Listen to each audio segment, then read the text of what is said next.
Hello students, welcome to SN academy. Last class में हमने discussion किया था कोडिंग डिकोडिंग के फर्स्ट टू लेके 6 पैटर्न तक।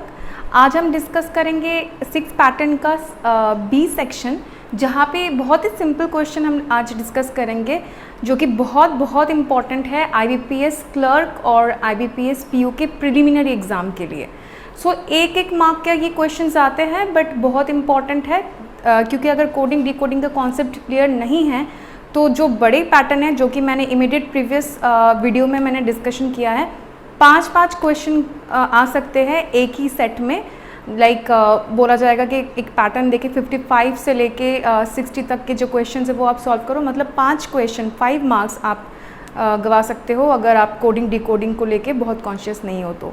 सो शुरू करते हैं आज का क्लास।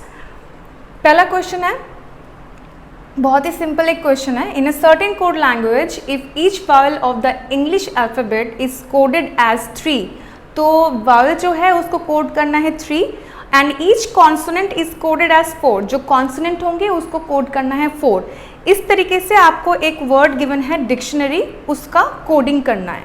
सो शुरू करते हैं। डिक्शनरी डी है, डी कॉन्सोनेंट है, सिर्फ वहाँ पे मैं एरो कर रही हूँ जो कि कॉन्सोनेंट है। तो डी कॉन्सोनेंट है, सी कॉन्सोनेंट है, टी कॉन्सोनेंट है, एन कॉन्सोनेंट है, आर कॉन्सोनेंट है एंड वाई कॉन्सोनेंट है। तो वहाँ पे मैं क्या बिठाऊंगी 4, ठीक है, 4 4 4 4 4। और जो बाकी बचा है वो क्या है, वावल। तो वावल को कोड करना है 3 3 3 3, राइट। तो आंसर इज 4 3 4 4 3 3 4 3 4 4। सो एक चीज़ जो मैंने ये क्वेश्चन डिस्कस करने का जो इम्पॉर्टेंट रीज़न है वो ये है कि यहाँ पे अगर इसी वर्ड को आप रफ शीट में लिखते हो, बहुत बार चांस है एमसीक्यू में आपके पास जो ये नंबर है वो कुछ इस तरीके से दिया जाएगा, 4 3 4 4 3 4 4 3 4 3, राइट। 4 3 4 3 3 4 4 4 3 4, राइट। इस तरीके से आपके पास होगा और लास्ट ऑप्शन में भी नन ऑफ दिस रहे। तो यहाँ पे क्या होता है, जब भी आप ऐसे क्वेश्चन सॉल्व करते हो, जब आप टिक करने जाते हो तो आपका आंसर गलत हो जाता है, इनका चांस बहुत होता है, क्योंकि आप बहुत कंफ्यूज होते हो। एक ही पैटर्न का आंसर 4 बार रिपीट होता है।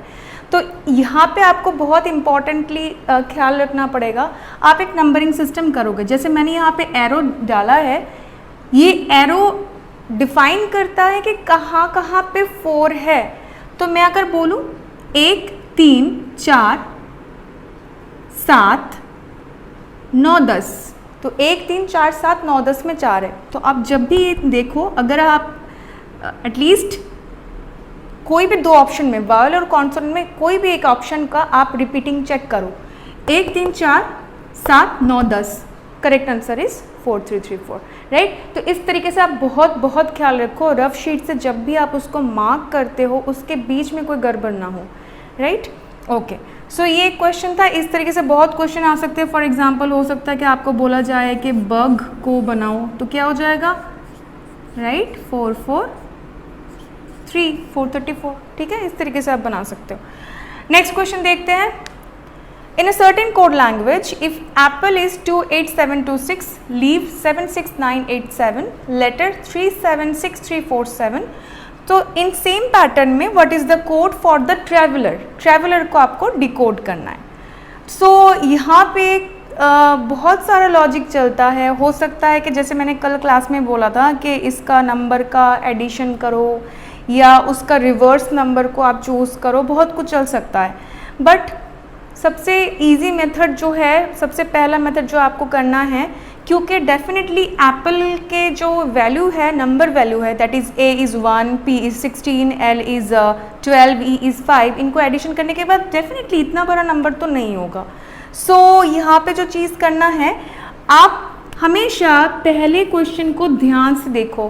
क्वेश्चन देखने से आपका 50% काम जो है वो हो जाता है, तो सिर्फ क्वेश्चन को अच्छे से देखने से।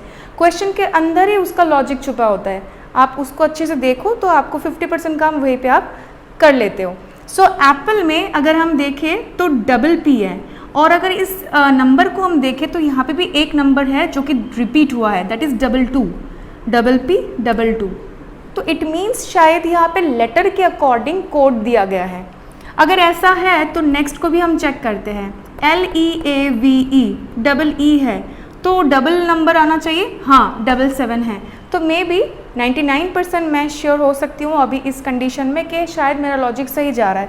थर्ड वाला भी चेक करते हैं, LETTER, 2 E है 2 T है, राइट। 2 E के लिए मैंने ऑलरेडी चेक कर लिया था कि 2 7 है, तो यहाँ पे भी 7 2 बार आना चाहिए क्योंकि लेटर में भी डबल E है, राइट, 2 बार 7 है। और डबल T के लिए भी एक नंबर 2 बार आना चाहिए, दैट इज़ 3 2 बार आया है। इट मीन्स हमारा लॉजिक बिल्कुल सही है। तो इसके साथ ही हम चलेंगे अब। तो पहला कोड है मेरा T, तो यहाँ पे T कहाँ पे दिख रहा है? पहले तो मैं यहाँ पे जो नंबर मैं डिकोड कर चुकी हूँ उनको मैं कैंसिल करती हूँ, एलिमिनेट करती हूँ, तो बहुत इजीली बन जाएगा।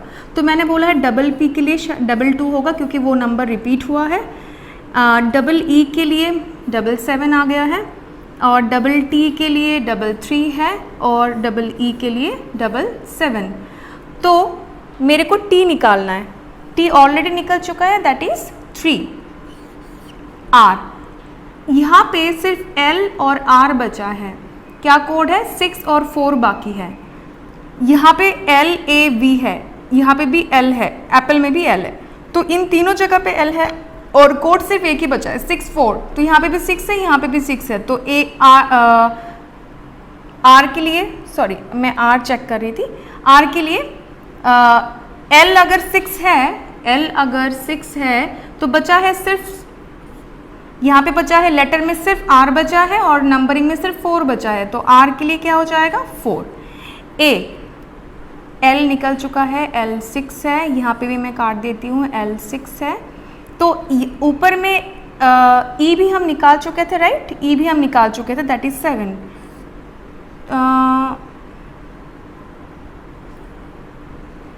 सॉरी मैंने शायद V को कैंसिल किया, राइट, हाँ V को कैंसिल कर दिया मैंने, V को कैंसिल नहीं करना है क्योंकि V अभी तक डिकोड नहीं हुआ है।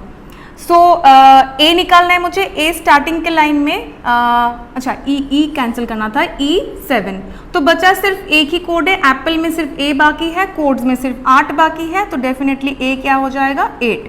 V निकालना है, V यहाँ पे A मेरा अभी निकल चुका है 8, तो A को मैं कैंसिल करूँगी, 8 कैंसिल हो गया। लीव में सब कुछ निकल चुका है, सिर्फ V बाकी है और कोड में 9 बाकी है, तो V का कोड क्या हो जाएगा? 9। देखो जैसे मैं एलिमिनेट कर रही हूँ बहुत इजीली वो जो नंबर्स लेटर्स है उसका डिकोडिंग पॉसिबल हो रहा है। तो V भी मेरा आ चुका, दैट इज़ 9। तो पहला लाइन और सेकेंड लाइन एप्पल और लीव के सारे लेटर्स का मेरे पास कोड आ चुका है। नेक्स्ट E मेरा क्या निकला था? E निकला था मेरा 3। डबल L हमारा क्या निकला था? L हमारा निकला था 6, तो 6 6 रिपीट होगा। E हमारा ऑलरेडी आ चुका था, E 3 था। R भी हम निकाल चुके थे सेकेंड में, ट्रेवलर के R था 4, तो ट्रेवलर का R 4। सो यहाँ पे कितना इजी हो गया जब हमने एलिमिनेट किया, बहुत इजीली, जो 1 और 2 बाकी रहता है उसी से आप उसको निकाल सकते हो। सो ट्रेवलर का कोड है 3489366634। इस तरीके से मैं एक और वर्ड आपको देती हूँ, फॉर एग्जाम्पल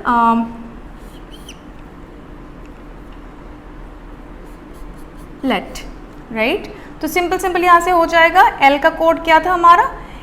L का कोड था 6, E का कोड था 3 और T का कोड था T का कोड था 3 एंड हमारा E का कोड यहाँ पे गलत आया है, E का कोड था 7, राइट, 7 होगा आंसर, तो ये हो जाएगा 6 7 3। एक और कंडीशन आता है यहाँ पे, जहाँ पे फॉर एग्जांपल यहाँ पे अगर मैं बोलती लेट्स, ठीक है, बट यहाँ पे एप्पल लीव लेटर में कहीं पे भी S का कोड गिवन नहीं है, बट आपके पास क्वेश्चन आया है कि लेट्स का निकालो, तो उस कंडीशन में आपको क्या करना है?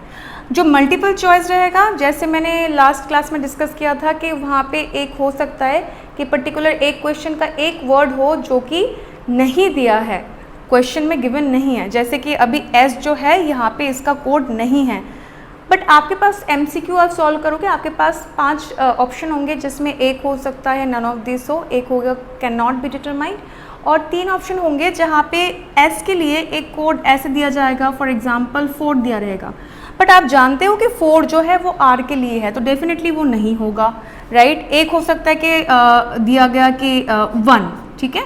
अब 1 जो गिवन है, 1 जो है वो आपको चेक करना है कि यहाँ पे कहीं पे है अगर कहीं पे 1 नहीं है तो यस ये हो सकता है, क्योंकि 1 ऐसा नंबर है जो कि एप्पल, लीव और लेटर में कहीं पे गिवन नहीं है। बट लेट तक का जो कोड है वो एग्जैक्ट होना चाहिए। LET के लिए 673 है, हाँ 673 है। अगर यहाँ तक सही है और S के लिए एक अननोन नंबर आया है फॉर एक अननोन लेटर के लिए तो बिल्कुल सही है, हो सकता है, इट इज़ राइट। ठीक है, तो इस तरीके से हम ये वाले क्वेश्चन सॉल्व करेंगे। एक दो क्वेश्चन हम और डिस्कशन करते हैं। सो देखते हैं कुछ और इम्पॉर्टेंट क्वेश्चन। मैंने 2 क्वेश्चन लिया है। This question is taken from IBPS RRB 2017 preliminary question है, और जो बी में है वो IBPS क्लर्क का क्वेश्चन है, मुझे ईयर एग्जैक्टली याद नहीं है। सो पहला क्वेश्चन का देखते हैं। कोड गिवन है मैनेजमेंट के लिए, मैनेजमेंट राइट। उसका कोड गिवन है DAEAGEDEE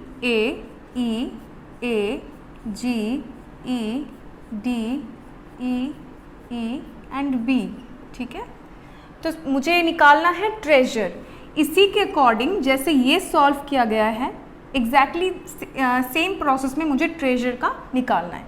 सो देखते हैं यहाँ पे उन्होंने क्या लॉजिक लगाया है मैनेजमेंट के साथ। तो मैनेजमेंट में हम अगर एक बार देखें तो मुझे ऐसा दिख रहा है कि A के लिए A है, A के लिए A है, E के लिए E है, E के लिए E है, बट यहाँ पे T के लिए B आया है जो कि मैच नहीं कर रहा।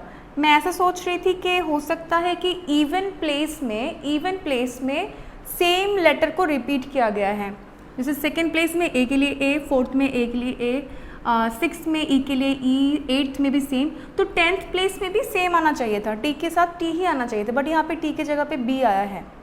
सो T को हम और क्या कर सकते हैं, T का अगर हम न्यूमेरिकल वैल्यू चेक करें तो 20 राइट 20। तो अगर मैं 20 लिखूँ, नंबरिंग करते हैं, देखते हैं कि नंबरिंग के साथ कुछ हो सकता है कि नहीं। M क्या है 13, A है 1, N है 14, A है 1, G 7, E 5, M 13, E 5 and 14 right. और यहाँ पे बिठाते हम 4 1 5 1 7 5 D 4 5 5 B 2 राइट। तो एक्चुअली लॉजिक जो है बहुत सिंपल है, बट बहुत ही एक बार आपको देख के ही पता लगाना पड़ेगा, अदरवाइज़ आप इसका एडिशन करते रहोगे। सिर्फ इसी चीज़ के लिए हमें बहुत बहुत बहुत प्रैक्टिस करना पड़ता है कोडिंग डिकोडिंग का, ताकि हर एक क्वेश्चन का जो पैटर्न है आप फ्रैक्शन ऑफ सेकेंड में पकड़ लो। तो यहाँ पे देखते हैं, अगर 4 है और यहाँ पे 13 है, तो मैंने एक बार लास्ट क्लास में मैंने बोला था कि अगर 9 लेटर्स का कोई वर्ड है तो आपको क्या करना है, 4 4 और मिडल वाला चेक करना है। बट यहाँ पे जो मैनेजमेंट है वो 10 लेटर का वर्ड है। 10 लेटर के वर्ड में मैं क्रॉस अगर करूँगी T के साथ D, कोई लॉजिक बैठ नहीं रहा राइट। M के साथ B, ये भी कोई लॉजिक नहीं जा रहा है। अगर मैं 5 को चेक करूँ कि 5 के लिए इस तरफ आया है और 5 के लिए इस तरफ चेक करूँ तो कोई लॉजिक D E हाँ मैच हो रहा है, +1 है, बट A के बाद M, ये तो कोई लॉजिक बैठ ही नहीं रहा। A के लिए तो B होना चाहिए या फिर A के लिए Z होना चाहिए, ये भी कोई लॉजिक नहीं है। सो जब हम नंबरिंग कर रहे हैं उसके बाद एक चीज़ मुझे पता चल रहा है कि यहाँ पे M के लिए 13 है, 1 + 3 कितना होता है 4, यहाँ पे 4 है। यहाँ पे A के लिए 1 है, दैट इज़ 1 0 1 ओनली, तो 1 ही आया है। N का वैल्यू है 14, 14 नंबर पे आता है, तो 1 + 4 इज़ 5, तो यहाँ पे 5 ही है। A 1 पे है तो इसलिए 1 ही आया, क्योंकि 1 है मतलब 1 + 0 दैट इज़ ऑल्सो 1। G 7 है तो इसलिए 7 + 0 इज़ 7, तो 7 ही आया है। E 5 में है और कुछ वैल्यू है ही नहीं, तो 5 + 0 करेंगे हम, तो 5 + 0 इज़ 5, तो 5 ही आया है। M 13 पे है, 13 1 + 3 कितना होता है 4, तो 4 D आया है। यहाँ पे 5 आया है। N अगेन 14 है तो 1 + 4 5, 5 में E आता है तो E आ गया है। T में 20 है तो 2 + 0 इज़ 2, तो 2 के लिए B आया है। अल्फ़ाबेटिकली अगर मैं सेकंड पोजीशन को चेक करूँ तो B आता है। तो इसी अकॉर्डिंग ये बिल्कुल सही जा रहा है, तो इसी लॉजिक से मुझे ट्रेजर को बनाना है। तो ट्रेजर में अगर मैं पहले ये नंबरिंग करूँ, T आता है 20 में, R आता है 18 में, E 5 A 1 S 19 U 21 R 18 E 5, तो इसी के चलते मुझे सेम लगाना है, तो प्लस प्लस करना है, तो t 2 + 0 2 है, 18 1 + 8 9, e 5 तो 5, a 1 तो 1, s 1 9 19 मतलब 10, 1 + 9 10, u 2 + 1 3, r 18 है तो 8 + 1 9, और e 5 है तो 5 भी आएगा। अब ये नंबर के अकॉर्डिंग आप लेटर्स बिठा दो। तो 2 में क्या आता है, b आता है, 9 पे क्या आता है, i, 5 i, 1 a, 10 पे आता है j, 3 c, 9 आता है i, 5 आता है e। तो answer is b i e a j c i e। So logic कुछ इस तरीके से है। तो ये थोड़ा सा रेयर पैटर्न है। जनरली इस पैटर्न में बहुत ही कम क्वेश्चन दिखा जाता है कि जहाँ पे न्यूमेरिकल वैल्यू को एडिशन करके फिर उसका लॉजिक बनता है। तो इसीलिए मैंने इसी क्वेश्चन को पिक किया ताकि ये पैटर्न भी आपको याद रहे। नेक्स्ट क्वेश्चन देखते हैं। In a certain code language rain is coded as ABCD, gain is coded as BCDE and pain is coded as BCDF। तो grain का क्या होगा, GRAIN का क्या होगा? ओके तो हर एक जगह पे 3 लेटर तो मैं कॉमन देख रही हूँ, that is AIN AIN AIN। इसको मैं लिख नहीं रही हूँ क्योंकि यहाँ पे बिल्कुल इजीली सॉल्व हो जाएगा। अगर मैं AIN को देखूँ तो रेन का कोड भी ABCD, गेन का कोड है BCDE, तो BCD यहाँ पे मिल रहा है, डेफिनेटली एन के लिए यही होगा क्योंकि यहाँ पे गेन का जो AIN है उसके लिए भी मुझे BCD मिल रहा है। पेन में P को छोड़ के जो AIN है इसके लिए भी मुझे BCD मिल रहा है। तो जो जो लेटर हम छोड़ रहे हैं ना उसका कोड हमारे पास आ चुका है। तो R का कोड क्या बाकी है, A, क्योंकि RAIN में AIN के लिए तो डेफिनेटली BCD है। ये मुझे पता नहीं है कि AIN के लिए कौन सा है, मतलब A के लिए B है, C है या D है, ये मुझे नहीं पता। बट मुझे इतना पता है कि AIN ये जो पूरा वर्ड है, ये वर्ड जहाँ जहाँ पे आया है वहाँ वहाँ BCD भी आया है। तो इस वर्ड के लिए तो डेफिनेटली BCD। उसको छोड़ के एक लेटर बचा पड़ा है रेन में, वो दैट इज़ R। तो R के लिए यहाँ पे भी एक लेटर बाकी पड़ा है, वो है A। तो R के लिए A आएगा।